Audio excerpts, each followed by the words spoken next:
Hey, so I thought that it'd be a good idea to share uh, some of the things that I use for fishing reports before I go out.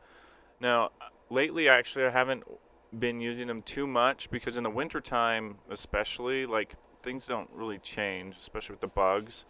It's when like the weather patterns really start to change that you look at them, um, and things change quickly. So I use them just as like a kind of like a gauge or an idea of like, okay, what could I use? Um, and there's three places I'd look at least for me. So the first one, and probably one that you're all familiar with, is the Department of Wildlife. They have this Fish Utah site and this app where they have all of these um, fishing reports on how good it's supposed to be, and it's color coded. So like blue is poor and red is hot. So I I mean you can see all these are grayed out because right now it's probably, well, there's not a lot of snow this year, but that's all under snow. And this is like a good general starting point. The trick here is that these ratings, so they have like a forecast and then they have a rating. The average rating comes from users like us that submit essentially what happened.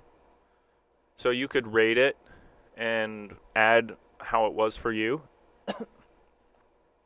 And then they also have a forecast.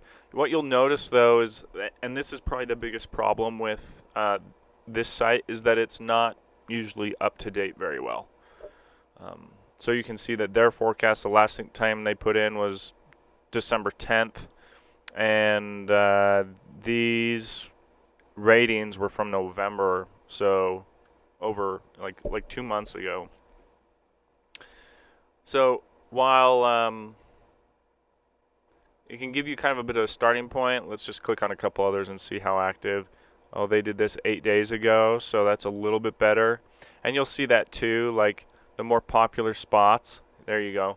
The more popular spots, like where people fish more, will get more ratings. And obviously that makes it easier. So that's one place. Another one that I go to is the Western Rivers. These guys out of Salt Lake. This is a fly shop up there. They have the most in-depth report that I've come across. So there's this giant page, and honestly, quite right. Like right now, it's a little bit shorter than what I remember seeing other times. But they go through the flows. They talk about the bug patterns that you should use and the size. Um, Sometimes, and they update it okay, January 9th, so 13 days ago from when I'm doing this. So they do a pretty good job.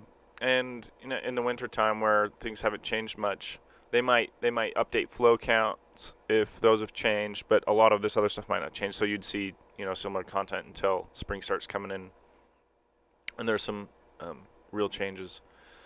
I like this. This is probably my favorite report that's out there. So these guys do a great job, and it's definitely it'd probably be the first place I'd check, particularly if you're fly fishing. They basically just give you Green, Provo, and Weber River reports. The last one that I tend to look at, there's a couple others that just don't update very well, is the Rocky Mountain Outfitters. They're connected through Orvis. And so they do reports like this. They're not as in depth, but they have 6 different rivers that you can get information on. So if we go to the Provo,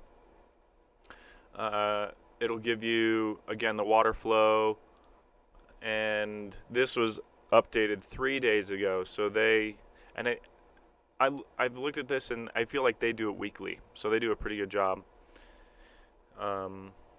But there's a lot less detail, right? So really light, and just take it for what it's worth. So those are the things I'd check before you head out. You might not get something new or amazing every time, but helpful resources before you head out on the water.